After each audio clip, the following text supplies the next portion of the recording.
Hello everybody, welcome back to my series of videos about reviving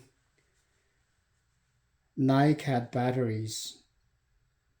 In my case, my NiCad batteries are for the old Milwaukee cordless tools. So I have finished reconstructing 3 batteries. So I skipped the detailed process of building the last 2 batteries because they are more or less the same. I already made a very long one for the first one. So the first battery that I built was using old NiCad cells. So those cells were, so I originally had 4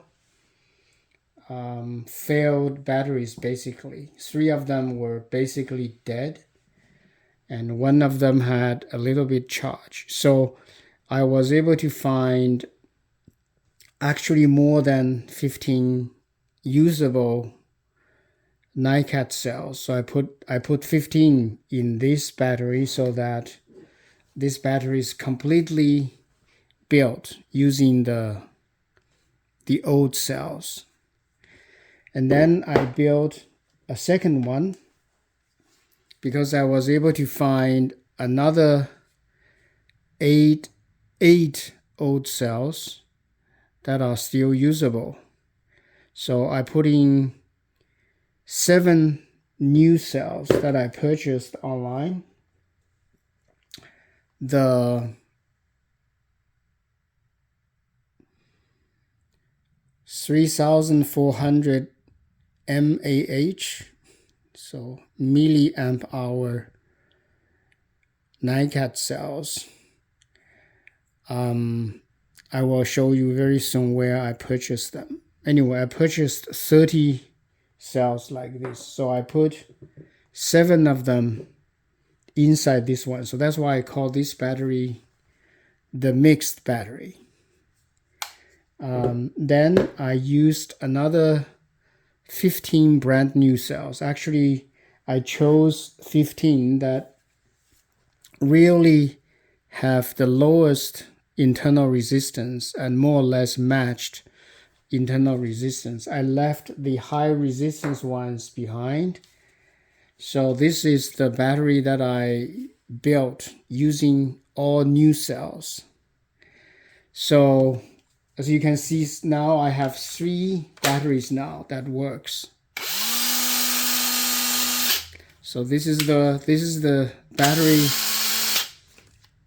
reconstructed using the new cells I purchased online.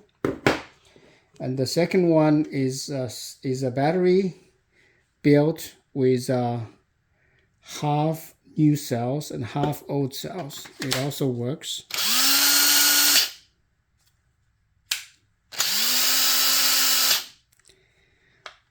And the last one is a battery that is completely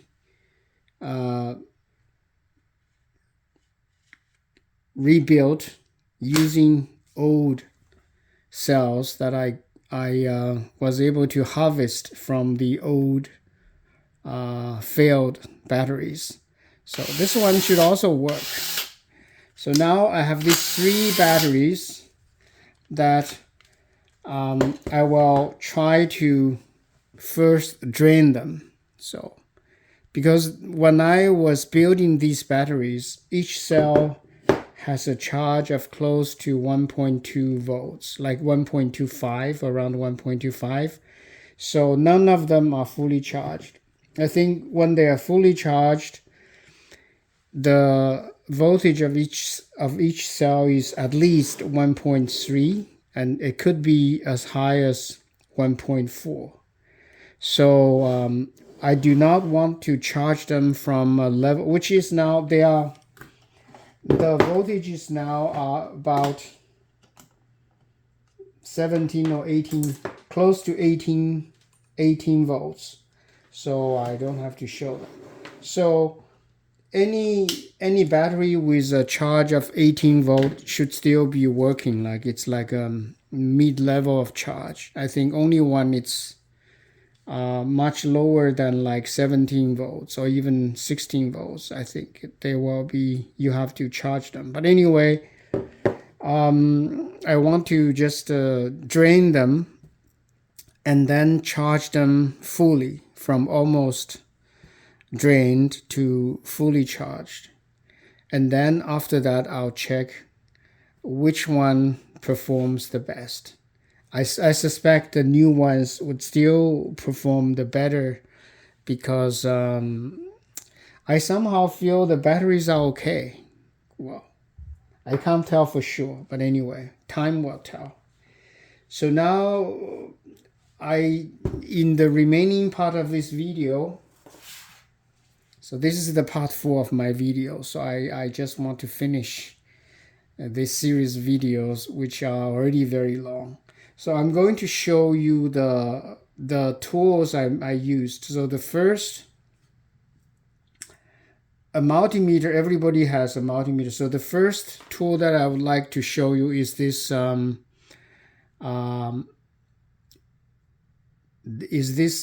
resistance meter that I use to measure the internal resistance of individual cells. So this is purchased from AliExpress. So this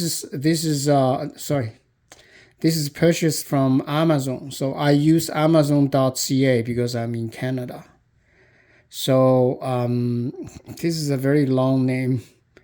It's a resistance meter, battery internal resistance voltmeter. It can also measure voltage. A resistance tester with LCD display. When I was I think when I purchased this a few years ago, it was only like $60 some. Now it's like $97 with tax, I think. So it would be a little bit more than $100 Canadian dollars. So the second thing that I used are the NiCad batteries that I purchased from AliExpress. So these are the cells that I purchased at the store. The name of the store is AJQQ. It's called AJQQ store. If you go in AliExpress and you type NiCad cells, or if you type 22420 batteries, you will find numerous sellers. So you can see there are other sellers that are also selling this. You see this actually, it depends on how many pieces they're selling. So I think this 41 is actually the price for 30 cells. And with a shipping price of like $10.23. So together it's about $52. Okay, another tool that I used is this mini. So the name of this is called Portable Transistor Mini Spot Welder. Trust me, I tried a number of inexpensive spot welder. I find this one really very good because many other ones that are more expensive doesn't even work. And this one works pretty well, but still it only works with relatively thin nickel strips. Like this thin one is no problem at all. This is very thin. And I have been using thicker ones with this welder. It worked very well. You can use a car battery, but car battery is not convenient. So I use this lipo battery, so Li polymer battery. These batteries are mostly for the people flying their remote controlled